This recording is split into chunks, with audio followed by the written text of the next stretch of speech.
This is Richard Wolff from Democracy at Work, responding to another Ask Prof. Wolff question from our Patreon community. And this question comes from David Wilkins. And David asks about a recent story in the press that caught his eye, having to do with a kind of threat, a threatening remark made by leading Republicans in this country against certain parts of the industrial world. The Republicans are not happy that those elements of the industrial world, the big business community, are talking sympathetically about climate change, the crisis in the environment, the things that most people, particularly those who follow the science, know to be serious and important concerns. The Republicans are politically organized against that, and they want the big business community to shut up, basically. It isn't very subtle what's going on. And David also wonders whether, on the other side, there may be some kind of split developing between elements of big business and the Republican Party, because the big banks have also been making noises about being sympathetic to climate issues. And is that now also going to be some kind of a political explosion in which people separate in ways we weren't expecting? The basic response I have is, David Wilkins, you ask a good question, but I think the folks who make up the people who run this country have anticipated your kind of question. Here's what I mean. Big business needs both the Republican and Democratic parties to support them.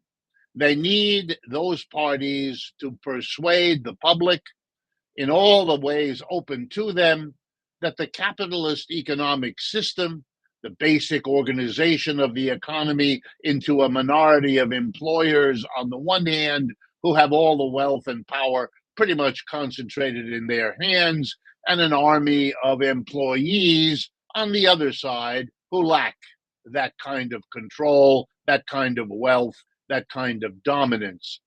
And they understand that if the Republicans are going to mobilize part of the population to support capitalism, as they do, and if the Democrats are to mobilize another part of the population to support capitalism, as they do, there are going to be moments when the Republicans and the Democrats have to look to their base as though they aren't quite in the capitalists' bag as they actually are. And the big businesses who run those parties, who fund them, who pay for the army of lobbyists, who basically work for them in Washington and in all the 50 state capitals, they know that. They expect it.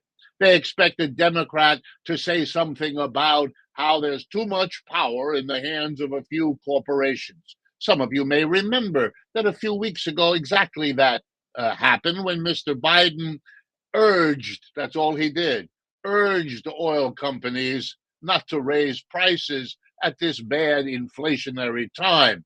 And he got a nasty email from one or two big businesses, maybe more, but we heard about one or two of some of the biggest businesses in the world, telling him he shouldn't talk like that because it's not appropriate. He doesn't seem to understand economics.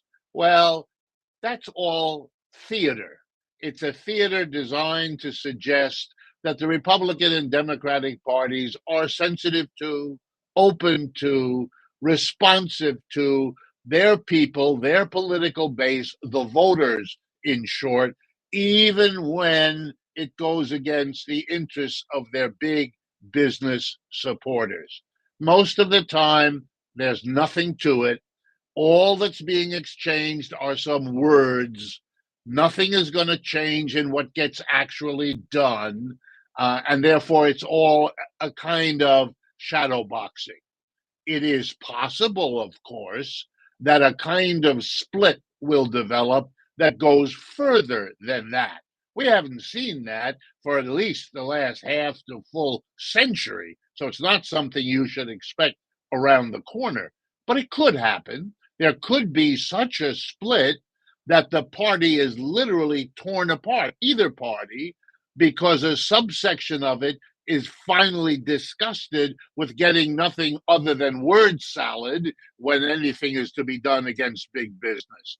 That could happen on the progressive side of the Democratic Party, and it could happen on the popular side of the Republican Party. But so far, not at all. And the best example is Donald Trump, who promised that if businesses didn't do what he wanted, he would come down. He never did.